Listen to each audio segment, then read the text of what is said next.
Pembahasan tentang PKI maupun komunis di Indonesia adalah hal yang tabu dan sangat sensitif. Maka dari itu, saya harap Bung dan Nyonya menyikapi video ini dengan bijak. Video ini hanya untuk belajar dan mengetahui sejarah lampau tanpa melibatkan unsur politik yang sedang berkembang sekarang. Kali ini kita akan bahas bagaimana strategi PKI dalam memenangkan pemilu pada tahun 1957. Materi video ini saya ambil dari buku karya Faisal Hilmi Maulida, yaitu Sejarah Pemilu yang Dihilangkan. Bung dan Nyonya, sebelum membahas bagaimana strategi PKI dalam pemilu 1957, kita flashback dulu ke sejarah pemilu di Indonesia. Sejatinya, pemilihan umum di Indonesia akan diselenggarakan pada Januari 1946, tetapi gejolak politik setelah kemerdekaan memupus itu semua. Indonesia benar-benar fokus mempertahankan kemerdekaannya. Kala itu, sebagai negara baru, kita benar-benar diserang. Dari luar kita diserang dengan agresi militer Belanda 1 dan 2, dari dalam terjadi pemberontakan seperti yang dilakukan Partai Komunis Indonesia dan Darul Islam. Setelah keadaan sedikit kondusif, Indonesia baru bisa melaksanakan pemilu. Itu pun hanya pemilu di daerah, seperti di Yogyakarta, Sangir Talaud, dan Minahasa tahun 1951, serta Makassar 1952. Pemilu di daerah ini bertujuan untuk memilih anggota dewan tingkat kabupaten ataupun provinsi. Pemilu di daerah menjadi modal penting untuk memberikan pengalaman kepada Indonesia bagaimana cara melaksanakan pemilu nasional yang baik. Mengingat Indonesia adalah negara yang baru lahir. Tetapi bekal itu tidak cukup. Dalam kurun waktu 1951 sampai 1952, pemerintah Indonesia mengirim delegasi khusus ke India untuk mempelajari sistem pemilihan langsung di India. India dianggap mempunyai kesamaan dengan Indonesia, seperti sama-sama baru merdeka, berasaskan demokrasi, dan angka buta huruf yang tinggi. Hasil yang didapati delegasi Indonesia adalah terdapat dua macam pemilihan umum yang dilakukan secara bersamaan, yaitu pemilihan anggota Dewan Perwakilan Rakyat di pusat dan pemilihan anggota Dewan Perwakilan Rakyat di daerah.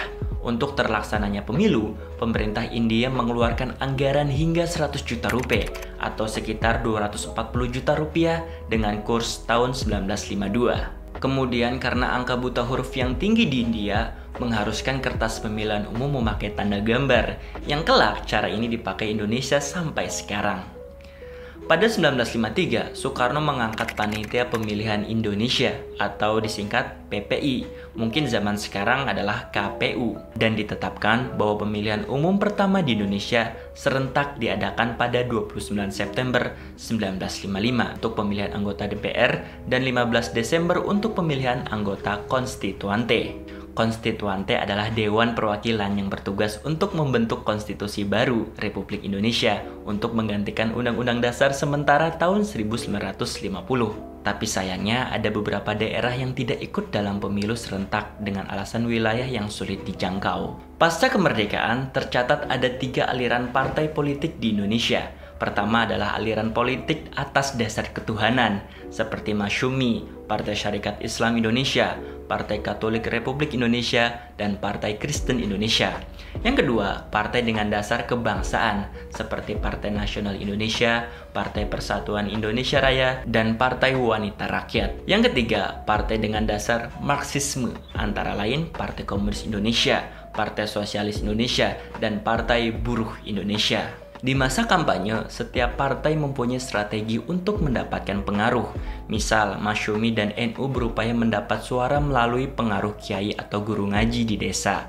Lain lagi dengan PNI, partai ini lebih suka pendekatan ke lurah dan bawahannya. Atau dengan PKI, partai ini lebih sering mendapat pengaruh suara dari seniman lokal ataupun dukun. Hal menarik dari pemilu 1955 adalah memberikan hak kepada angkatan perang. Dalam hal ini adalah tentara untuk memilih dan dipilih. Artinya, tentara berhak untuk mencoblos ke TPS dan berhak mencalonkan diri sebagai anggota DPR.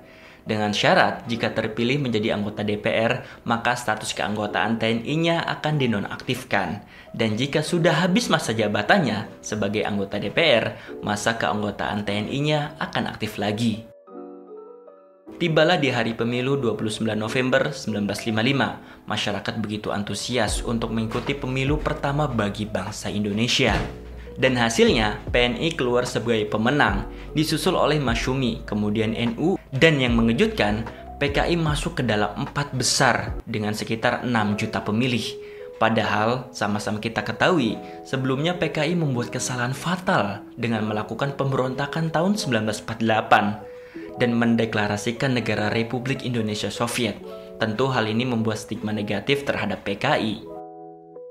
Kita loncat ke pemilu daerah 1957. Bisa bung tebak pemenangnya siapa?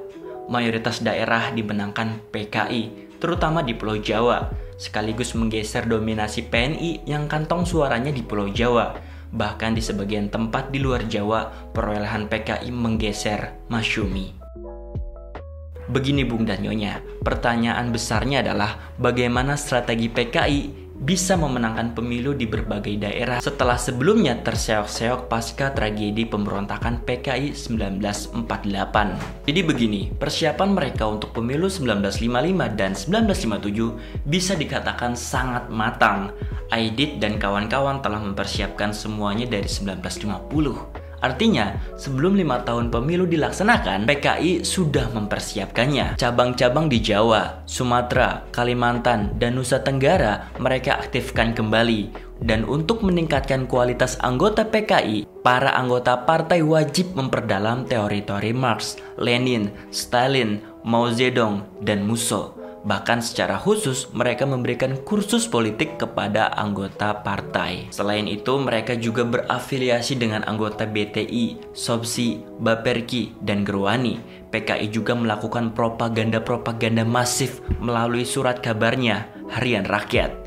Cara propaganda PKI berbeda dari partai lain. Misal, PNI dengan surat kabar harian abadi, PSI melalui pedoman, hanya melakukan propaganda untuk mencoblos partai mereka. Tapi lain dengan PKI, selain mengajak untuk mencoblos, PKI juga menjabarkan bagaimana program-program mereka dengan sangat detail. Semua cara ini mereka dapatkan dari pengalaman partai-partai komunis luar negeri, bagaimana seharusnya membentuk partai, melakukan propaganda dan agitasi di kalangan rakyat, dan menguatkan organisasi yang teratur.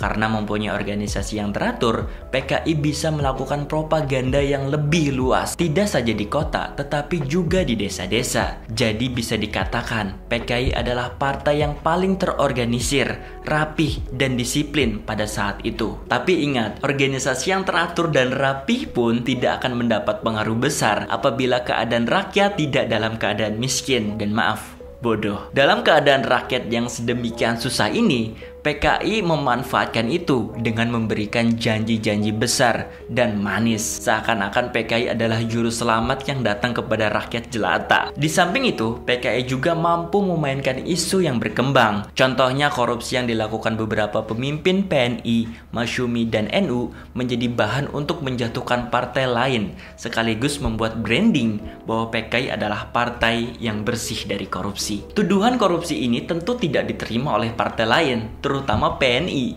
PNI menilai tuduhan ini sangat provokatif dan sangat disesalkan oleh warga Marhenis. Lalu, apa yang terjadi setelah PKI menang pada pemilihan umum daerah 1957? Yang terjadi adalah munculnya koalisi anti-komunis. Koalisi tersebut antara lain PNI, Masyumi, dan NU. Ketiga partai ini berpendapat PKI adalah partai yang berbahaya, menusuk dari belakang, menusuk temannya sendiri demi untuk mendapatkan kekuasaan. Ketiga partai ini adalah korban dari bahayanya propaganda-propaganda yang dilakukan PKI.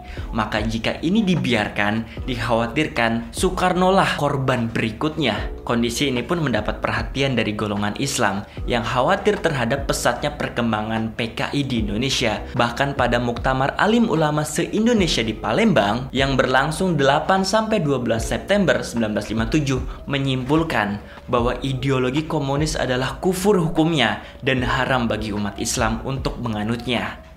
Kemudian diputuskan pula bahwa orang yang menganut ideologi komunisme dengan keyakinan dan kesadaran maka dianggap kafir dan tidak sah menikah dan menikahi orang Islam. Keputusan ketiga, bagi orang yang ikut dalam partai atau organisasi yang berideologi komunis wajib hukumnya untuk meninggalkannya. Dan yang terakhir difatwakan haram hukumnya bagi umat Islam mengangkat kepala negara yang berideologi komunis. Mungkin itu saja Bung dan Nyonya. Terima kasih. Saya Fatih.